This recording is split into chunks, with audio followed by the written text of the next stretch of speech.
देखिए थर्मोडायनेमिक्स का चैप्टर आपका कंप्लीट हो गया है।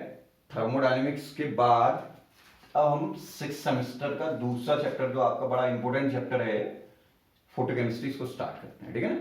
और इस चैप्टर से काफ़ी कुछ आपका स्कोर करता है एग्जाम में भी। तो आप इस चैप्टर को पूरे टॉपिक को चैप्टर को आप टॉपिक वाइज ध्यान से सुनिएगा। हम वीडियोस को जो बनाएंगे तो आपको पार्ट्स में डिवाइड करेंगे, पार्ट 1 2 3 करके। तो जितने भी पार्ट्स में बनेगा पूरा चैप्टर लेकिन हम कवर करेंगे, तब नेक्स्ट चैप्टर में मूव करेंगे, ठीक है। और हमने बता दिया कि आप पूरा वॉच करें, कहीं कोई दिक्कत नहीं है। सारा सब कुछ आपको एक एक टॉपिक आपको समझ में आएगा। फिर भी दिक्कत है तो आप जानते हैं, आप हमको क्या है कांटेक्ट कर सकते हैं या कमेंट्स में लिख सकते हैं। ये समझ में नहीं आया तो हम उसको सॉर्ट आउट करने की कोशिश करेंगे, ठीक है। तो देखिए फोटोकेमिस्ट्री में सबसे पहले बात आती है प्रोसेसेस, ठीक है। जितनी भी आपका प्रोसेसेस हैं फोटोकेमिस्ट्री में नहीं कहेंगे, नॉर्मली जितनी भी प्रोसेसेस होती है वही, भले ही वो कोई फिजिकल प्रोसेस हो या कोई केमिकल प्रोसेस हो, ठीक है ना। उनको हम दो कैटेगरी में डिवाइड करते हैं। एक होता है आपका थर्मो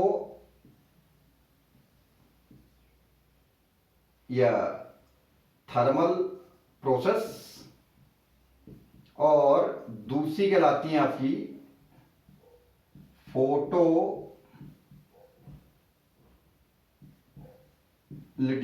प्रोसेस, ठीक है ना।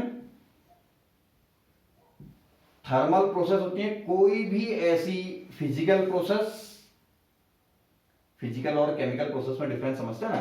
फिजिकल प्रोसेस होता है ऐसी कोई भी प्रोसेस जिसके दौरान ना कोई बॉन्ड फॉर्मेशन होगा ना कोई बॉन्ड ब्रेकिंग होगी, ठीक है ना। उन प्रोसेस को हम कहते हैं थर्मल प्रोसेस। और केमिकल प्रोसेस कहलाती है ऐसी प्रोसेस जहां पे आपका क्या है bond formation and bond breaking हो रहा होगा, ऐसी प्रोसेस को हम कहते हैं केमिकल प्रोसेस, ठीक।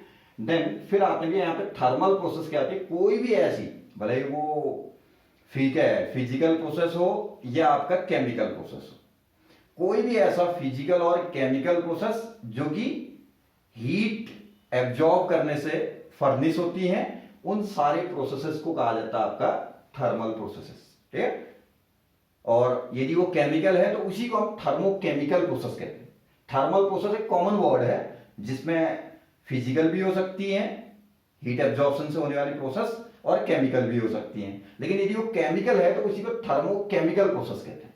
कभी इसमें थोड़ा कंफ्यूजन होता है किसी को, तो थर्मल प्रोसेस और थर्मोकेमिकल में डिफरेंस समझना है। थर्मल प्रोसेस तो सारे हो गए, all physical chemical process which are furnished by absorbing the heat, they are known as thermal processes. लेकिन उसी का एक कैटेगरी है थर्मल में से भी, यदि आपका केमिकल प्रोसेस थर्मल प्रोसेस भी यदि आपका केमिकल नेचर का है तो वो कहेगा थर्मोकेमिकल प्रोसेस, ठीक है ना। फिर आती है फोटोलिटिक प्रोसेस। ऐसी प्रोसेस, अब उसमें भी फिर वही कॉमन आ जाएगा, कोई भी ऐसी प्रोसेस भले वो फिजिकल हो या केमिकल प्रोसेस हो जो कि क्वांटा एब्जॉर्प्शन से, लाइट एब्जॉर्प्शन से, एचडी एब्जॉर्प्शन से, जो भी आप कहना चाहें, उससे यदि आपका हो रहा है तो उसको कहा जाता है फोटोलिटिक प्रोसेस। और यदि फोटोलिटिक प्रोसेस के दौरान कहीं बॉन्ड फॉर्मेशन, बॉन्ड ब्रेकिंग या रप्चर जो भी कहते हैं वो पाया जा रहा है तो आप उसको फोटोकेमिकल प्रोसेस कह सकते हैं, ठीक है ना। तो ये तो हो गया हमारा दो टाइप के प्रोसेस। जितनी भी हमारे फिजिकल केमिकल प्रोसेसेस होती हैं वो दो कैटेगरी में डिवाइडेड हैं, these are thermal processes and दूसरा फोटोलिटिक प्रोसेस, ठीक है ना। ऐसे फिजिकल केमिकल प्रोसेसेस जो कि हीट एब्जॉर्प्शन से होते हैं वो कहलाते हैं आपके थर्मल प्रोसेस। और यदि उन प्रोसेसेस के दौरान बॉन्ड ब्रेकिंग या फॉर्मेशन हो रहा है तो उनको आप थर्मोकेमिकल कह सकते हैं, ठीक है। और फोटोलिटिक प्रोसेस ऐसी सारी थर्मल प्रोसेस और ऐसी सारी फिजिकल प्रोसेस और केमिकल प्रोसेस जिसके दौरान जो आपका क्वांटा एब्जॉर्प्शन से हो रहा है उनको कहा जाता है फोटोलिटिक प्रोसेस। लेकिन यदि वही फोटोलिटिक प्रोसेस में बॉन्ड फॉर्मेशन ब्रेकिंग हो रहा है इसी की तरह, तो उसको हम क्या कहेंगे, फोटोकेमिकल प्रोसेस कहेंगे उसको, ठीक है। देन फिर इसके बाद अब हम यहां से आते हैं कि देखिए एक पहले तो मैं इसमें थोड़ा सा आपको डिफरेंसेस कुछ डिफाइन कर देता हूं, क्योंकि पेपर में कभी कभी फोक है थर्मल प्रोसेस और फोटोलिटिक प्रोसेस में या थर्मोकेमिकल फोटोकेमिकल प्रोसेस में आपको डिफरेंस पूछ देता है, तो डिफरेंसेस कुछ आपको आने चाहिए। पहला डिफरेंस तो आपका यही हो जाएगा, थर्मल प्रोसेस क्या है जो कि आपका हीट एब्जॉर्प्शन से हो रहा है, फोटोकेमिकल प्रोसेस क्या हो रहा है जो कि क्वांटा एब्जॉर्प्शन से हो रहा है, ये किससे हो रहा है, ये हीट एब्जॉर्प्शन से और वो क्वांटा एब्जॉर्प्शन से होता है, ठीक है ना। दूसरा, जितनी भी थर्मल प्रोसेस हैं वो आपका डार्क में भी हो सकता है और लाइट में भी हो सकता है, ठीक है ना। और यहां पे आप कह सकते हैं, सॉरी, यहां पे आप कह सकते हैं जो फोटोकेमिकल प्रोसेस है वो only in the presence of light हो, ठीक है ना, डार्क में नहीं होती है रिएक्शंस है। टीसी ये कहता है जो थर्मल प्रोसेस है उसपे टेम्परेचर का एक सिग्निफिकेंट इफेक्ट रहता है। जनरली टेम्परेचर राइज करेंगे तो मोस्ट ऑफ द जो थर्मल प्रोसेसेस होती हैं उनका रेट क्या होता है, इंक्रीज कर जाता है आपका, ठीक है ना, या वेरी कर जाता है, जो भी आप कहें। लेकिन जो आपके फोटोकेमिकल प्रोसेस या फोटोलिटिक प्रोसेस है उन पे टेम्परेचर का बहुत ज्यादा सिग्निफिकेंट इफेक्ट नहीं है, ठीक है, नहीं के बराबर आपका टेम्परेचर से इन रिएक्शंस के रेट में कोई वेरिएशन दिखेगा आपको, ठीक है। देन नेक्स्ट आप कह सकते हैं जो थर्मल प्रोसेसेस होते हैं, ये बड़ा इंपॉर्टेंट टर्म है, ध्यान दीजिएगा, इनके लिए ऑलवेज जो फ्री एनर्जी चेंज होता है वो हमेशा कैसा होता है, नेगेटिव होता है, ठीक है ना।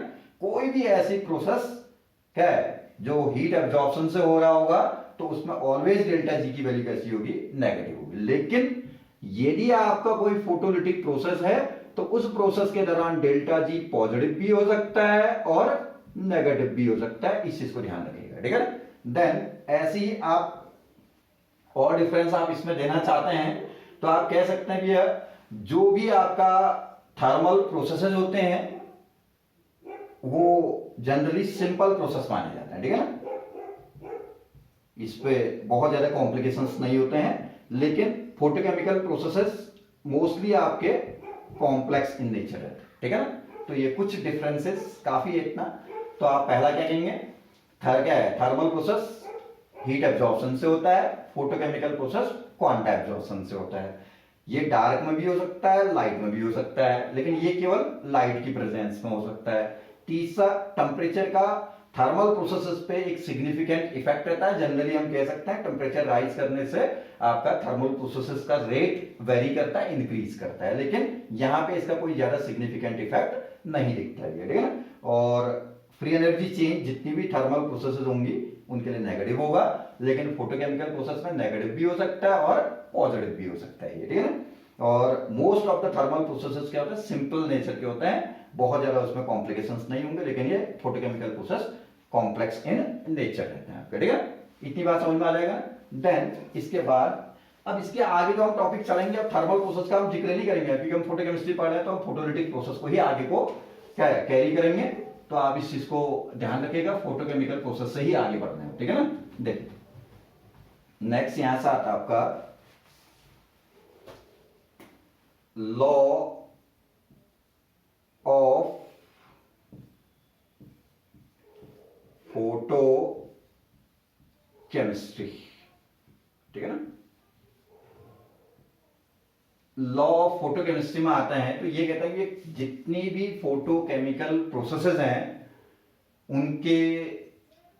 उनको डिफाइन करने के लिए दो डिफरेंट लॉ रिस्पॉन्सिबल रहते हैं। एक कहलाता आपका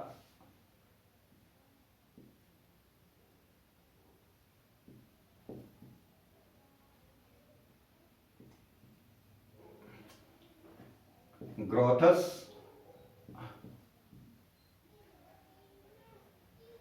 ड्रॉपर्स लॉ, ठीक है। दूसरा कहलाता है आपका स्टार्क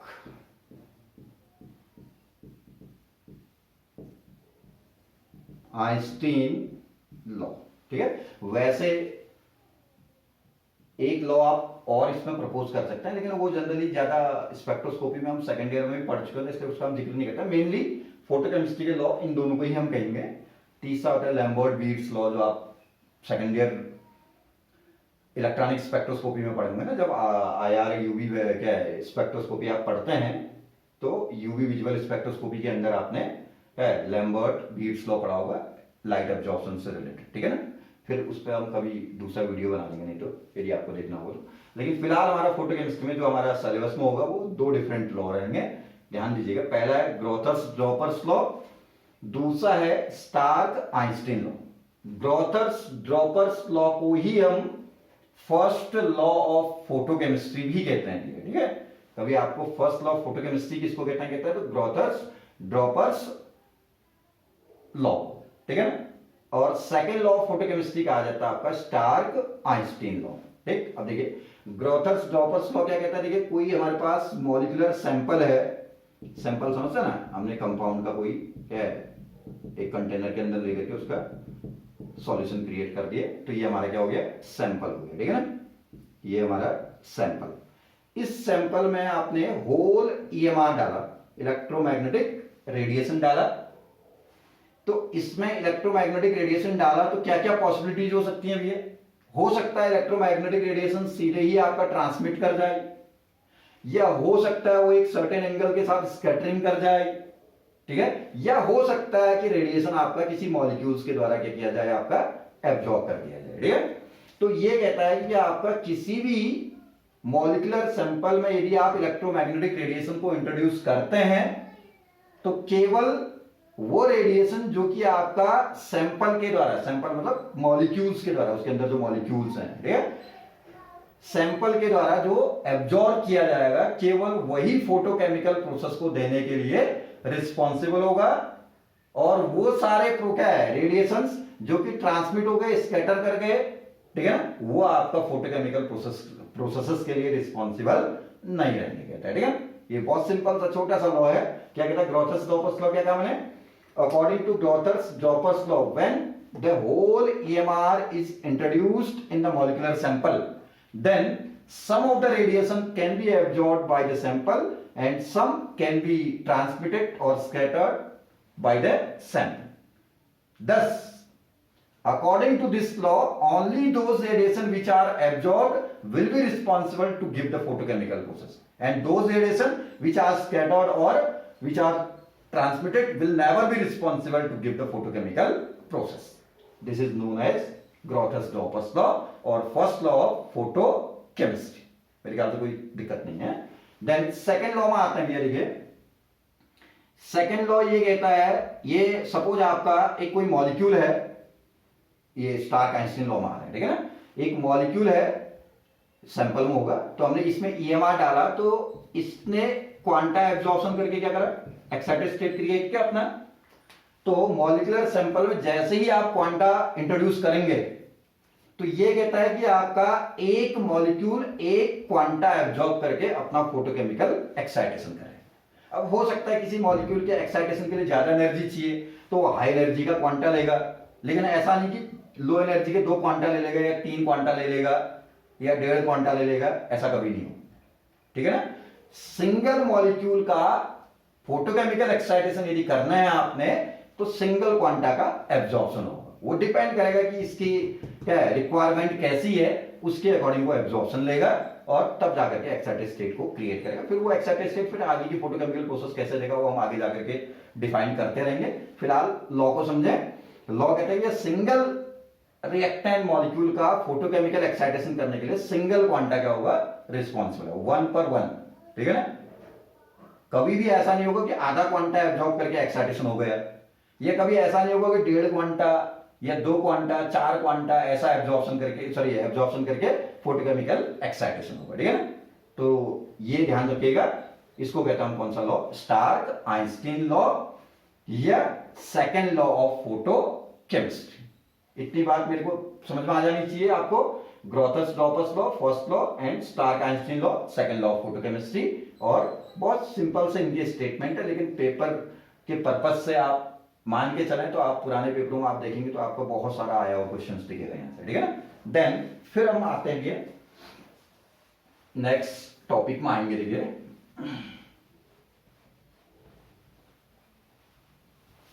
अगला टॉपिक है हमारा एक्साइटेड स्टेट्स। ये इस चैप्टर में आपका लास्ट तक आपका excited state, ground state, in terms का मैं बड़ा जिक्र करते रहूंगा, ध्यान देना है। तो ये कहता है किसी भी मॉलिक्यूल में या मॉलिक्यूलर सैंपल में आपने क्या डाला था, क्वांटा डाला था ना। तो क्वांटा डाला, तो क्वांटा डालने से हमने अभी दिखाया था ना, स्टार्क आइंस्टीन लॉ में दिखाया था, क्वांटा एब्जॉर्ब किया मॉलिक्यूल ने और अपना एक्साइटेशन किया, ठीक है। तो यहां पे ये कहते हैं भी आपका कितने टाइप के एक्साइटेड स्टेट जनरेट हो सकते हैं मॉलिक्यूल के, 2 टाइप का, ठीक है ना। एक कहलाता आपका कैसे, बिल्कुल सिक्वेंशियल चलना है, क्वांटा एब्जॉर्ब किया तो एब्जॉर्ब करके एक्साइटेशन हुआ, वो जो एक्साइटेड स्टेट बना वो एक्साइटेड स्टेट 2 तरह के कहलाते हैं, ठीक है ना। एक कहलाता आपका सिंगलेट स्टेट या एक्साइटेड स्टेट जो भी कहते हैं, दूसरा ट्रिपलेट स्टेट, ठीक है ना। सिंगलेट एक्साइटेड स्टेट या ट्रिपलेट एक्साइटेड स्टेट जो भी आप कहेंगे। तो दोनों को हम थोड़ा सा डिफाइन करते हैं, जरा एक चीज दिखेगा, ये देखिए, ये है ना, ये है मॉलिक्यूल के अंदर क्या होता है, डिफरेंट एनर्जी लेवल्स होते हैं। आप कहां पढ़ते हैं उसको, बॉर्न ओपनहीमर अप्रोक्सीमेशन पढ़े होंगे। कौन सा, बॉर्न ओपनहीमर अप्रोक्सीमेशन, वो भी आप सेकेंड ईयर स्पेक्ट्रोस्कोपी में ही पढ़े हुए हैं। वो कहते हैं कि इलेक्ट्रॉनिक लेवल्स होते हैं, उनके अंदर वाइब्रेशनल लेवल्स होते हैं, उनके अंदर रोटेशनल लेवल्स होते हैं। फिलहाल हम इलेक्ट्रॉनिक लेवल्स को दिखा रहे हैं, ये है, ठीक है ना। तो किसी भी मॉलिक्यूल में ये एक एनर्जी लेवल है, मान लिया इसको हम वैसे टर्म देते हैं फिलहाल यहाँ पे, वहां तो हम E1 E0 E1 E2 कहते हैं, बॉर्न ओपनहीमर में अलग अलग जगह पे अलग अलग सिंबल हैं। यहाँ पे मैं इसको H0 कह रहे हैं। तो यहाँ पे मॉलिक्यूल के पास इलेक्ट्रॉन क्या भी पेयर्ड फैशन पे ऑर्बिटल, ठीक है ना। तो यहाँ पे मॉलिक्यूल्स के पास इलेक्ट्रॉन पेयर्ड फैशन पे है। अब आपने इसमें क्या डाला, EMR डाला ना, तो एक पर्टिकुलर EMR को एब्जॉर्ब करके मॉलिक्यूल एक्साइट करना, मतलब मॉलिक्यूल का इलेक्ट्रॉन एक्साइट करेगा, ठीक है ना। और ये भी ध्यान में रखिएगा कि जो भी एक्साइटेशन होता है, इलेक्ट्रॉनिक एक्साइटेशन, वो कहां से होता है, वो सब यूवी विजुअल रेंज के रेडिएशन से। लगभग आपका क्या है, 1000 एंगस्ट्रम से 10,000 एंगस्ट्रम की जो रेडिएशन होती है, जिसको हम यूवी विजुअल रेंज कहते हैं, 10,000 to 10,000 एंगस्ट्रम। नैनोमीटर में कहेंगे तो 100 to आपका 1000 नैनोमीटर के आसपास का रेंज, ठीक है। ये रेंज यूवी विजुअल रेंज, इन रेडिएशंस के पास इतनी सुफिशिएंट एनर्जी होती है कि मॉलिक्यूल के अंदर इलेक्ट्रॉनों का क्या कर सके, एक्साइटेशन कर सके, ठीक है। इसलिए जितनी भी फोटोकेमिकल प्रोसेस होंगी उनमें आप केवल यूवी विजुअल रेंज के रेडिएशंस को ही यूज करेंगे। इस चीज को आप अपने दिमाग में बैठा के रखिएगा इसको, ठीक है ना। तो जैसे ही मॉलिक्यूल में, ये मॉलिक्यूल का फिलहाल कौन सा स्टेट है, ये ground state, electron lower energy state में है, तो ग्राउंड स्टेट है, पेयर्ड है। तो एक होता है क्या है, spin multiplicity, spin multiplicity equal to 2s+1 होता है, ठीक है ना। तो यहां पे स्पिन मल्टीप्लिसिटी कितनी है, अब ग्राउंड स्टेट कहा तो ये नहीं, केवल ग्राउंड स्टेट मींस दिस पर टोटल पूरा ग्राउंड स्टेट है जब इलेक्ट्रॉन लोअर एनर्जी स्टेट में है, ठीक है ना।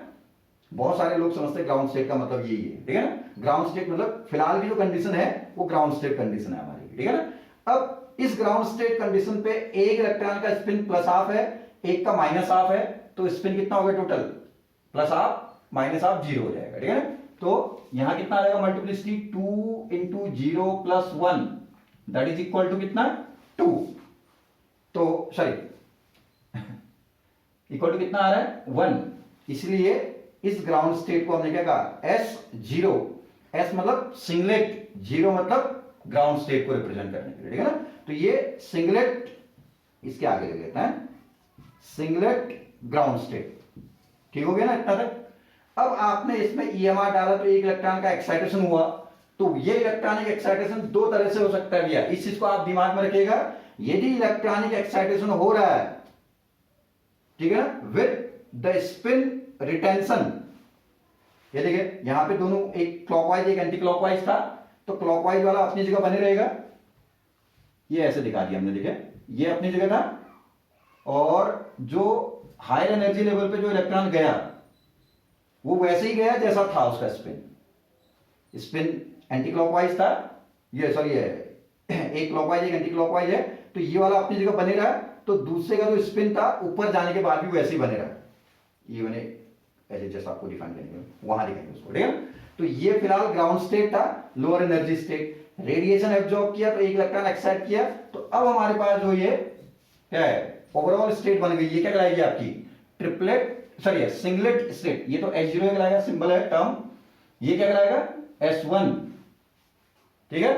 क्योंकि इस एनर्जी लेवल पे यदि इलेक्ट्रॉन गया तो स्पिन मल्टीप्लिसिटी कितनी आ रही, एक्साइटेड स्टेट तो पूरे को कहेंगे हम, लेकिन इस पर्टिकुलर लेवल का नाम S1 कहेंगे, जिसमें इलेक्ट्रॉन गया उसको आप क्या कहेंगे S1, और सिंगलेट एक्साइटेड स्टेट ये पूरा कराएगा आपका, ठीक है। अब क्योंकि मॉलिक्यूल रेडिएशन ले चुका है तो मॉलिक्यूल एक्साइट हो चुका है, ठीक है ना। तो अब इसका नाम होगा देखिए सिंगलेट एक्साइटेड स्टेट। क्यों, ये प्लस हाफ, ये भले ही दूसरे ऑर्बिटल में है लेकिन है तो माइनस हाफ, तो एक प्लस हाफ एक माइनस हाफ, तो S कितना हो जाएगा, plus half plus minus half equal to कितना हो जाएगा, 0 हो जाएगा।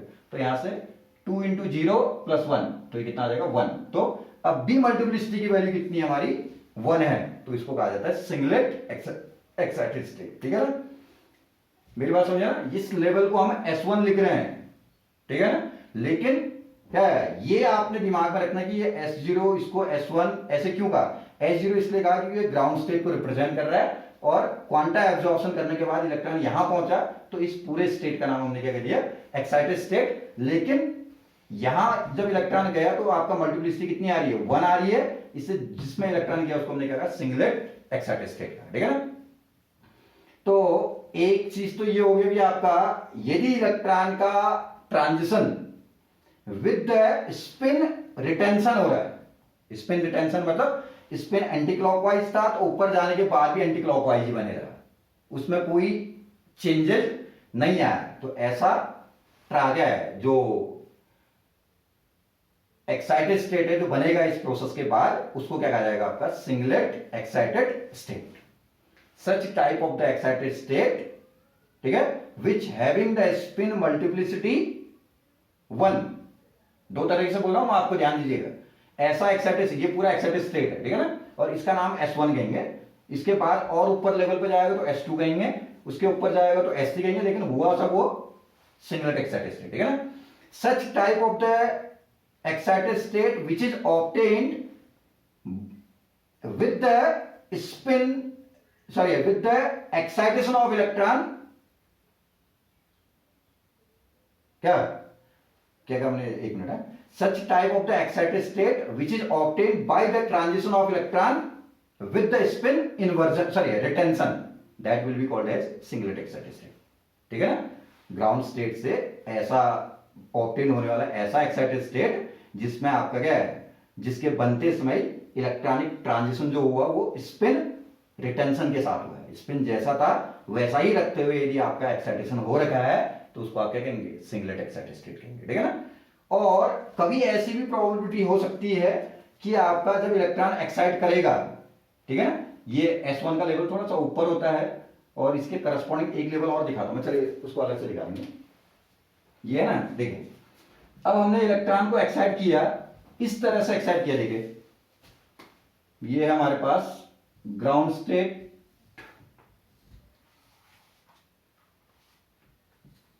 ये H0 था, अब मैं यहां लिख रहा हूं T1 लिख रहा हूं, ठीक है ना।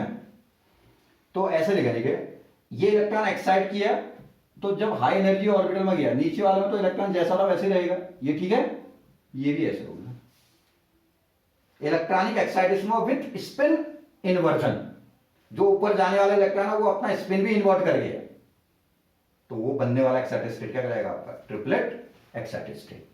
अब देखिए कैसे कैलकुलेट करना है, तो एक प्लस हाफ है तो दूसरा भी कितना है, प्लस हाफ, तो टोटल S कितना आ जाएगा, प्लस हाफ 1 हो जाएगा, 2 इंटू 1 प्लस 1 कितना आ जाएगा total, 2 into 1 plus 1 that is equal to 3, तो ये कराएगा आपका कौन सा, ट्रिपलेट एक्साइटेड स्टेट। मेरे ख्याल से भी ये किसी को कंफ्यूजन ये नहीं होना चाहिए कि इस पूरे को मैं क्या कह रहा हूं, एक्साइटेशन हुआ तो ये बनने वाला पूरा जो कंडीशन है that is called as triplet excited state. ये ग्राउंड स्टेट कंडीशन था जब इलेक्ट्रॉन दोनों के दोनों नीचे थे, रेडिएशन एब्जॉर्ब किया तो रेडिएशन एब्जॉर्ब करके मॉलिक्यूल एक्साइट हो गया, ठीक है, तो वो जो बनने वाला स्टेट होगा वो एक्साइटेड स्टेट कहलाएगा, और जहां जा रहा है उसको हमने T1 कह रखा है, और यदि रिटेंशन के साथ गया होता तो उसको S1 कहते हैं, ठीक है। अब एक एनर्जी का थोड़ा सा इसमें आपको रिप्रेजेंटेशन भी आपको मैं दूंगा, तो थोड़ा सा इसको देखिएगा, ये है ना, ये देखिए ये हो गया S0, ठीक है ना, ऐसे दिखा देता हूं इसको, है S0 S1, इस साइड लिख S1 S0,